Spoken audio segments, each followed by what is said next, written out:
കർത്താവായ യേശു ക്രിസ്തു നിങ്ങളെ അനുഗ്രഹിക്കട്ടെ എന്ന പ്രാർത്ഥനയോടെ ഫെയ്ത്ത് വോയിസിലേക്ക് എല്ലാവരെയും ഞങ്ങൾ സ്വാഗതം ചെയ്യുന്നു. ഉൽപ്പത്തിയുടെ പുസ്തകം 16-ാം അധ്യായം 8-ാം തിരുവചനം ഇങ്ങനെ വ്യക്തമാക്കുന്നു: ദൂതൻ അവളോട് ചോദിച്ചു, സാറായിയുടെ ദാസിയായ ഹാഗാറെ, നീ എവിടെ നിന്ന് വരുന്നു? എങ്ങോട്ട് പോകുന്നു? അവൾ പ്രതിവചിച്ചു, ഞാൻ യജമാനത്തിയായ സാറായിൽ നിന്ന് ഓടിപ്പോവുകയാണ്. ക്രിസ്തുവിൽ ഏറ്റവും സ്നേഹമുള്ളവരെ, ദൈവമായ കർത്താവ് ഇപ്പോഴും നിങ്ങളെ സ്നേഹിക്കുന്നു. ഇന്ന് ആരെങ്കിലും ഹാഗാറിനെ പോലെ ജീവിതം മടുത്ത് മാനസികമായി തകർന്നു എന്ന് വിചാരിക്കുന്നുവെങ്കിൽ, ഏതെങ്കിലും രീതിയിൽ പീഡനം അനുഭവിക്കുന്നു എങ്കിൽ, നിങ്ങളുടെ നിരാശയിലും ആകുലതയിലും നിങ്ങളെ രക്ഷിക്കുവാൻ ദൈവമായ കർത്താവിന് പദ്ധതിയുണ്ട്. ഹല്ലേലൂയ. ഹാഗാർ വഴിമധ്യേ നഷ്ടപ്പെട്ടു പോകുവാൻ ആഗ്രഹിക്കാത്ത കർത്താവ് ദൈവിക പദ്ധതി നിറവേറ്റുവാൻ അവളെയും കാത്ത് ദൂതനെ നിർത്തുകയാണ്. ദൂതൻ ചോദിച്ചു, ഹാഗാറെ, നീ എവിടെ നിന്ന് വരുന്നു? എങ്ങോട്ട് പോകുന്നു? ഹാഗാറിനെ ദൂതൻ കണ്ടെത്തുന്നത് മരുഭൂമിയിൽ ഒരു നീരുറവയുടെ അടുത്ത് വെച്ചാണ്. സ്നേഹമുള്ളവരെ, ചില മരുഭൂമി അവസ്ഥകൾ നിങ്ങളുടെ ജീവിതത്തിൽ വന്നെന്ന് വരാം, പ്രതികൂല അവസ്ഥകൾ വന്നെന്ന് വരാം. എന്നാൽ മരുഭൂമി അവസ്ഥകളിലും നിനക്ക് വേണ്ടി നീരുറവ സൃഷ്ടിച്ച് കാത്തിരിക്കുന്ന ഒരു ദൈവമുണ്ട്. അതാണ് കർത്താവായ യേശു ക്രിസ്തു. സ്നേഹമുള്ളവരെ, നമ്മൾ എവിടെ നിന്നാണ് വന്നത് എന്ന് നാം അറിയണം. എവിടേക്കാണ് തിരിച്ചു പോകേണ്ടത് എന്നും നാം അറിയണം. നാം വന്നത് കർത്താവിൽ നിന്നുമാണ്. നാം പോകേണ്ടതും ജീവിക്കേണ്ടതും കർത്താവിന്റെ കൂടെയാണ്. നാം ദൈവത്തിന്റെ മകനും മകളും ആണ് എന്ന് തിരിച്ചറിയുമ്പോഴാണ് നമ്മുടെ ജീവിതത്തിന്, ജീവിത യാത്രയ്ക്ക് അർത്ഥമുണ്ടാകുന്നത്. ഹാഗാറിനെ കുറിച്ച്, ഹാഗാറിന്റെ തലമുറകളെ കുറിച്ച് ദൈവമായ കർത്താവിന് വ്യക്തമായ പദ്ധതി ഉള്ളതുകൊണ്ട് അവൾ കടന്നു പോകുന്ന മരുഭൂമിയിൽ നീരുറവയുടെ സമീപത്ത് കർത്താവിന്റെ ദൂതൻ കാത്തുനിന്നു. സ്നേഹമുള്ളവരെ, നഷ്ടപ്പെട്ടു പോയി എന്ന് വിചാരിച്ച ധൂർത്തപുത്രനെയും കാത്ത് ഒരു പിതാവ് നിന്നത് നാം തിരുവചനത്തിൽ വായിക്കുന്നുവെങ്കിൽ, നാം തിരിച്ചറിയണം, നമ്മയും കാത്ത് ഒരു സ്വർഗീയ പിതാവ് നിൽക്കുന്നു. ആ കാത്തിരിപ്പ് നാം നശിച്ചു പോകാനല്ല, ദൈവിക പദ്ധതി നമ്മിൽ നിറവേറപ്പെടണം എന്നതുകൊണ്ടാണ്. ഹാഗാർ ആ ദൈവത്തെ കണ്ടെത്തിയപ്പോൾ അവൾ ആ ദൈവത്തെ എൽറോയി എന്ന് വിളിച്ചു. എന്നെ കാണുന്നവനായ ദൈവത്തെ ഞാനും ഇവിടെ വെച്ച് കണ്ടു. സ്നേഹമുള്ളവരെ, നമ്മുടെ ജീവിതയാത്രയിൽ നാം മനസ്സിലാക്കണം, ചില തിരിച്ചറിവുകൾ നമുക്ക് ലഭിക്കുന്നത്, നമ്മുടെ ആത്മീയ ഉൾക്കണ്ണുകൾ തുറക്കപ്പെടുന്നത് പ്രാർത്ഥനയിലൂടെയാണ് എന്ന്. നമ്മെ കാണുന്നവനായ ദൈവത്തിന്റെ പദ്ധതികൾ നാം തിരിച്ചറിയണം. അപ്പോൾ നമ്മുടെ ആത്മീയ കണ്ണുകൾ തുറക്കപ്പെടും. ദൈവിക ചൈതന്യം നമ്മിൽ വ്യാപരിക്കും. നിന്നെ കാണുന്നവനായ എൽറോയിയായ ദൈവം നിന്നെ ഇന്ന് അനുഗ്രഹിക്കട്ടെ. പോലെ സ്നേഹിക്കാൻ ആരും ഇല്ല,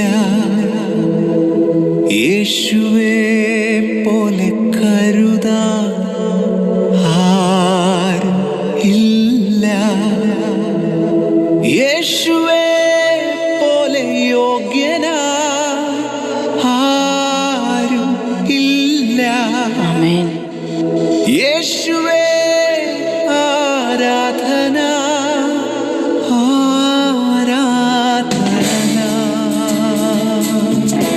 നമുക്ക് വിശ്വാസത്തോടുകൂടി പ്രാർത്ഥിക്കാം. നമ്മെ സ്നേഹിക്കുന്ന കർത്താവായ യേശുവിനെ ആരാധിക്കാം. അവിടുത്തേക്ക് നന്ദി പറയാം.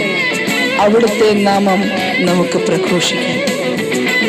ഹൃദയം തുറന്ന് കർത്താവിനെ ആരാധിച്ച് മഹത്വപ്പെടുത്താം. ഹൃദയം തകർന്നിടുമ്പോൾ യേശു സമീപസ്ഥൻ, മനസ്സു നുറുങ്ങിടുമ്പോൾ യേശു ആശ്വാസകൻ, അസാധ്യമെന്നു കരുതിടുമ്പോൾ യേശു രക്ഷാകരൻ, ഹല്ലേലൂയ. യേശു ഇന്നും ജീവിക്കുന്നു. ആമേൻ ആമേൻ. യേശു ജീവിക്കുന്നു. ഹല്ലേലൂയ.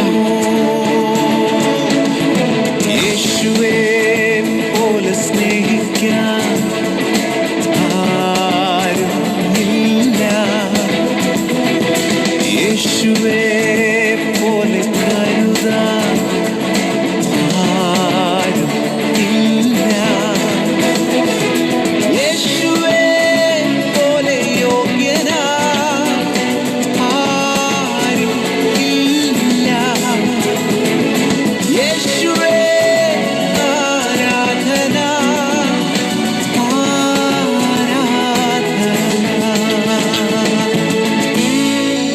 നമ്മുടെ ഏകാന്തതയിൽ നമ്മെ സ്നേഹിക്കുന്ന, നമ്മെ ആശ്വസിപ്പിക്കുന്ന നല്ല സ്നേഹിതൻ, നമ്മുടെ രോഗങ്ങളിൽ സൗഖ്യം നൽകുന്ന യഹോവ റാഫ. ആ കർത്താവായ യേശുവിന്റെ സ്നേഹത്തെ തിരിച്ചറിഞ്ഞുകൊണ്ട് നമുക്ക് പ്രാർത്ഥിക്കാം. ഏകനെന്നു തോന്നിടുമ്പോൾ യേശു സ്നേഹിതൻ. ഹല്ലേലൂയ. പ്രിയരെല്ലാം അകന്നിടുമ്പോ യേശു പ്രാണപ്രിയൻ. നോവുന്ന മുറിവുകളിൽ സൗഖ്യദായകൻ. ആമേൻ. ഹല്ലേലൂയ. ഈ സ്നേഹം മാറുകില്ല. ഓ എൻ്റെ യേശു. യേശു മാറും. ആമേൻ. യേശുവേ പോലെ സ്നേഹിക്കാൻ ആരും ഇല്ല. യേശുവേ പോലെ കരുതാൻ ആരും ഇല്ല. യേശുവേ പോലെ യോഗ്യനാൻ ആരും ഇല്ല. യേശുവേ ആരാധന ആരാധന. യേശുവിൻ നാമത്തിൽ, യേശുവിൻ നാമത്തിൽ, യേശുവിൻ നാമത്തിൽ രക്ഷയുണ്ട്. ആമേൻ. യേശുവിൻ നാമത്തിൽ, യേശുവിൻ നാമത്തിൽ, യേശുവിൻ നാമത്തിൽ സൗഖ്യമുണ്ട്. ഹല്ലേലൂയ. യേശുവിൻ നാമത്തിൽ, യേശുവിൻ നാമത്തിൽ, യേശുവിൻ നാമത്തിൽ വിടുതലുണ്ട്. ആമേൻ ആമേൻ. യേശുവിൻ നാമത്തിൽ, യേശുവിൻ നാമത്തിൽ, യേശുവിൻ നാമത്തിൽ വിജയം. ഹല്ലേലൂയ.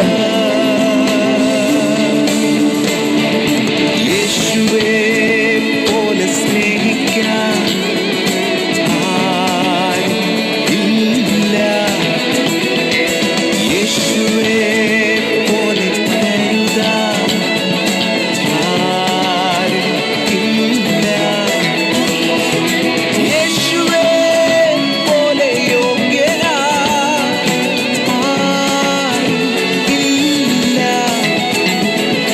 യേശുവേ ആരാധന ആരാധന.